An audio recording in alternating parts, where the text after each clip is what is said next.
কি আমার দেশে আসার মতো পরিস্থিতি রাখছেন? হ্যাঁ, আমি দেশে আসা মাত্রই আমার উপর মব সৃষ্টি হবে। আমি দেশে আসার মাত্রই আপনারা আমাকে টাইনা ছিঁড়ে ফেলবেন। আমার ফোনে এত এত এত থ্রেটস আমি আপনাদেরকে বলে বুঝাইতে পারবো না। আমার কাছে এমনও ইনফরমেশন আসছে যে এয়ারপোর্টের বাইরে লোক রেডি করা আছে। আমি যাওয়া মাত্রই they will gonna hit me, they will gonna kill me. Police ধরে নিয়ে গেলে ওকে, আমি সেটা আইনিভাবে ফেস করব, কিন্তু এখন যদি আমিও মারা যাই, আমিও রিজিকের মার কাছে চলে যাই, রিজিকের কি হবে? আপনারা কি চান যে রিজিক তার বাবাকেও হারাক? এই ছেলেটার কি দোষ? এই ছেলেটা বড় হবে না? ও কিভাবে বাঁচবে?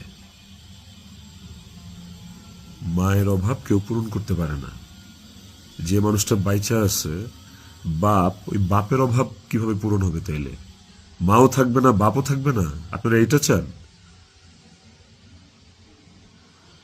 আমার ইকরার শেষ মুখটা আপনারা আমাকে দেখতে দেন নাই। আমার ইকরার শেষ মুখটা ইকরার পরিবার আমাকে দেখতে দেয় নাই।